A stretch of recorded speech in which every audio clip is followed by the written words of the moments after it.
This is going to be a discussion of deflected double weave. I want to introduce you to the deflective double weave and instructions on how to design your own pattern. There are several good sources of information. One from Handweaving magazine by Madeline Vanderhoot. The other is a Handweaving magazine with some 14 projects of deflected double weave. Deflected double weave is not true double weave since there are not two layers. Some call it false double weave. In deflected double weave, there were sections of plain weave surrounded by floats. You can see in the top half of this picture there is regular double weave. You end up with plain weave or other weave structure in two layers. The layers can change places, giving different colors on different surfaces. As shown in the lower part, deflected double weave, there's a plain weave with weft floats above or below the warp floats. There's only one layer of cloth. It is recognized by plain weave surrounded by floats. The typical threading, treadling, and tie-up are pictured here. There is generally sections of 4 warp and wefts alternating. 4 is frequently used as to keep the floats from being too long. And the tie-up is generally sections of 4 warps or wefts that are raised or lowered. The darker area has all 4 warps elevated. The light gray areas have alternating warps raised, causing plain weave, and in the white area none of the warps are raised and the wefts show up. So the draft would generally look like this. Here highlighted on blue are the 4 elevated warp threads.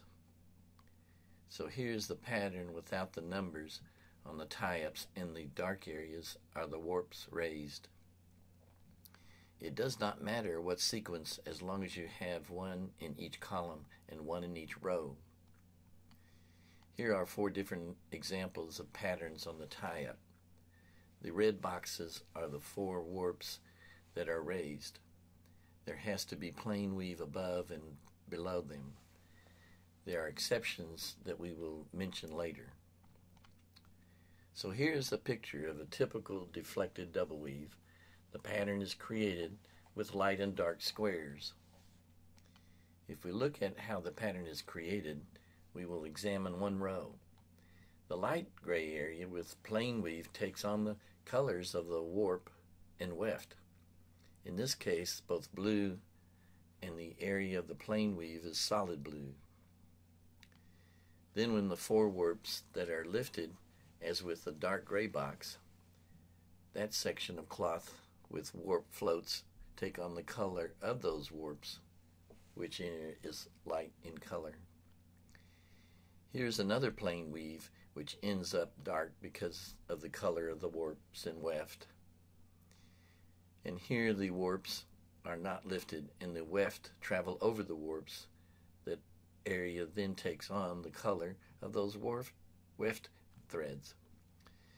So the dark shaded areas represent the warp floats and the white areas are the weft floats. And then we can see, based on the threading and treadling, we create a pattern. Here are some examples of some patterns. Here's another one, and this is another interesting one.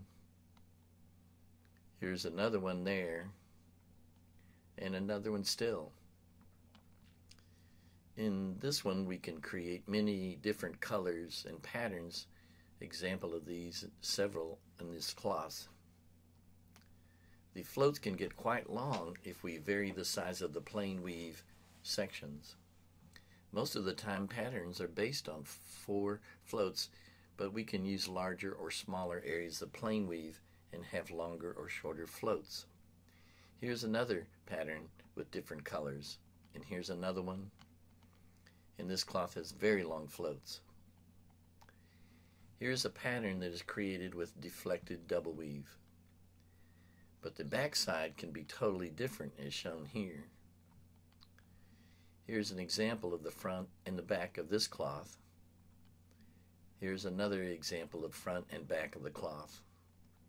And here's still a third of the front and the back of this cloth. Now, how do you design your own pattern easily?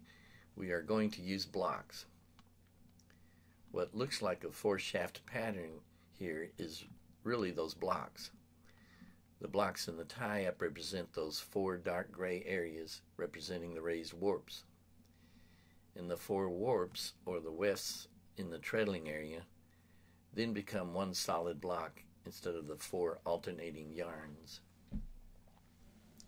Here's an example of a pattern created by varying up the tie-up, threading, and treadling. In creating the pattern, we must not go from 1 to 3 or the 2nd to the 4th layer of treadling or threading, period.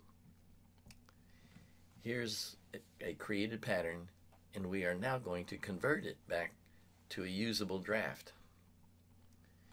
Here you can see we are going to put the threading, tie-up, and treadling into the pattern. We put the tie-up numbers into the lift area, period. Then we put the actual threading and treadling into the pattern. Now you end up with a true draft to put into weaving. The pattern with blocks is identical to the pattern in the draft. You can now design your own pattern. Here's a different pattern, and now converted to a full draft. We then can start branching out and getting a little wild and creative. Here is actually 3-layered deflected double weave. In this pattern, the floats have been alternated in that section, but still you have plain weave surrounded by floats. Here the tie-up has the plain weave areas inside of each other. Here's a picture of that cloth. We can take the same pattern and change up the colors so it looks quite different. Here's another variation of those colors. In this example, we again have floats surrounding plain weave. The 4 floats, however, have been alternated to give it a cobblestone appearance. It also can have very long floats, as in this area. Here's a draft containing long floats. This cloth has long floats in loose open spaces, which is called cramping and denting. In deflective double weave, we can also create puffy textured areas. Here's another example. The cloth after you finish weaving and once you wash it are shown in the above 3 samples. The upper picture is before washing and the lower ones are after washing. Notice in the middle one the small little areas almost disappear and sharp corners are rounded out. Here's another example of the draw in after washing. It somewhat distorts the pattern. So here's our initial example with the pattern. Now notice the blue and white areas of warps and wefts. Let's move the blue warp color over one section. That creates a checkerboard plain weave surrounded by floats. Here we alternated colors of each thread in the warp and weft, but again you end up with a strange pattern. Here we put light colored warp and the dark color weft, and it changed the pattern, but has again checkerboard plain weave. Now we're going to take the same draft and change the tie-up only, leaving the warp and weft the same. The change in the tie-up caused checkerboards also. We can fix this and change the threading and treadling and remove the checkerboard plain weave and have a more visible pattern. This pattern has checkerboard plain weaves, but now it is fixed by adjusting the weft treadling only. You may want to effect that having all the checkerboard plain weave surrounding floats, as shown in this large example, and that may be what you want in your cloth. So that's how we do double deflected weave with flexible patterns, colors, and a way to design your own graft. And here's some references.